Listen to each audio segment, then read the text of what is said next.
by wiping out the insurance industry, which would lose millions of jobs. You could never afford that. You're talking about trillions of dollars.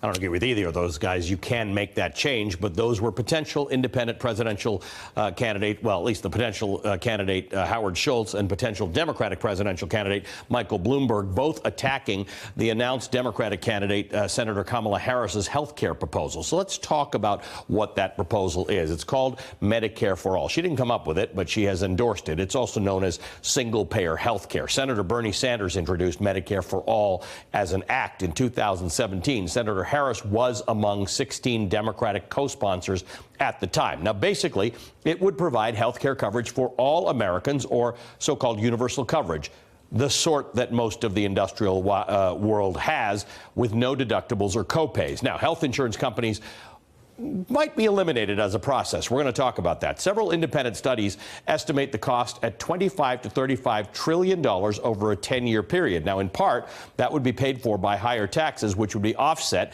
by not having to pay health care premiums, either from the company's point of view or the individual's point of view. Let's talk about this a little more. Joining me now is Dr. Kavita Patel. She's a practicing physician at Johns Hopkins Medicine, and she helped draft the Affordable Care Act, also known as Obamacare. Kavita, good to see you again. Let's just try and get through some myths on what Medicare for All is or isn't. So the rest of the developed world has some fashion in which all people are covered in health care. Some of them are insurance coverage. Some of them are single-payer systems like Canada or Great Britain. Most of them are not a Medicare for All idea. This is just one type of way to do it.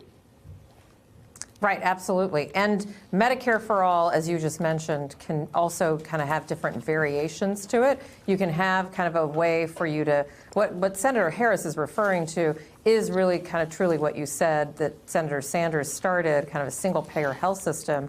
But I think that the goal is to have care for everyone, and the way you get there in a Medicare for All system can be different. You don't have to, just turn a light switch on overnight and turn everything off. And you could also even have options where you allow adults to buy into Medicare, in addition to having a public option in the exchange, which I think a lot of us forget. But when the Affordable Care Act was being drafted, actually Nancy Pelosi, as Speaker then, had the House Democrats drafting a public option. So Senator Harris, I think, is just bringing back a conversation that, honestly, it's not a surprise to me that billionaires don't have a lot of fondness for this. I will tell you that Americans who are foregoing health care to kind of pay their heating bills, they are looking for solutions. You don't actually like have to be a billionaire. You can be any one of my colleagues here at NBC who has some of the best coverage around. For me to say, why would I want to give any of that up for something that I'm sharing with absolutely everyone? But putting aside the quality of care that you can get with a Medicare for All system, let's go to what Mike Bloomberg said, that it'll bankrupt us, that it'll put so many people out of work. The private health insurance system, which is bigger in America than it is in any other industrialized country, any country anywhere, how do they get affected by a Medicare for All system? Right. So a private health insurance company would basically have to compete for, if you have a Medicare option, which we know actually has lower administrative costs, and as you just mentioned, you wouldn't have to pay the premiums because you would have Medicare as an option.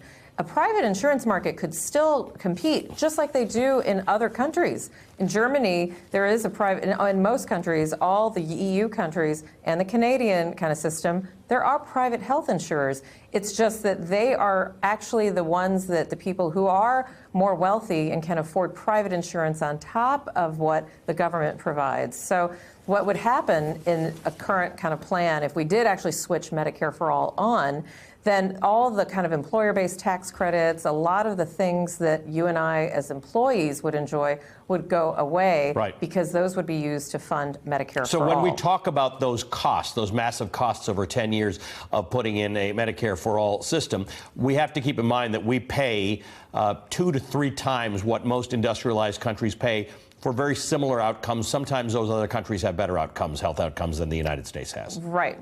Right. Just look at your paycheck to think about what your wages would be if the premium dollars you're paying or what you share with your employer. And remember, a lot of employees don't actually have employers contributing to their costs, but they access insurance through their employer, who then receives a tax credit. So it's, I think Senator Harris, first of all, it's interesting that so many of these presidential candidates are putting a pretty bold stake in the ground, and I applaud that. I think it's because of what you said. This is a top issue for voters. And then the devil is in the details, right? Correct. So yes. Just remember, Barack Obama, when he was a candidate at this time, was absolutely against an individual mandate. And look what happened when he had to put the Affordable Care Act together. Yeah, look, there's a lot of work to be done here. A lot of people say to me, why would I want a system like Canada's where you have to wait if you want to do something? And I hope my father's not listening, because he's a very private guy who doesn't really like me discussing his health matters on television. But when he found he had to have a stent, he got it, I think, within a week of being diagnosed as having to have one, and his bill was what it cost him to park at the hospital. That's what he paid. Right. That's right. Versus somebody who doesn't have insurance in America, who may never get that done. Yeah, I think that, and I really would kind of challenge all presidential candidates in any party or independents to just talk about what they would do. You can strengthen the ACA. I actually think that the spirit of putting out that issue will draw others to have to come up with something. And by the way, just, Allie, we've talked about this. President Trump has eroded much of what the kind of promise, not all of it, but taking away the mandate in the Affordable Care Act has been this little thread that has been pulled and is unraveling a lot of the great accomplishments. So we need to do something. Hey, MSNBC fans, thanks for checking out our YouTube channel. Subscribe by clicking on that button down there and click on any of the videos here to watch the latest interviews and highlights. You can get more MSNBC for free every day with our newsletters. Just visit msnbc.com/newsletters to sign up now.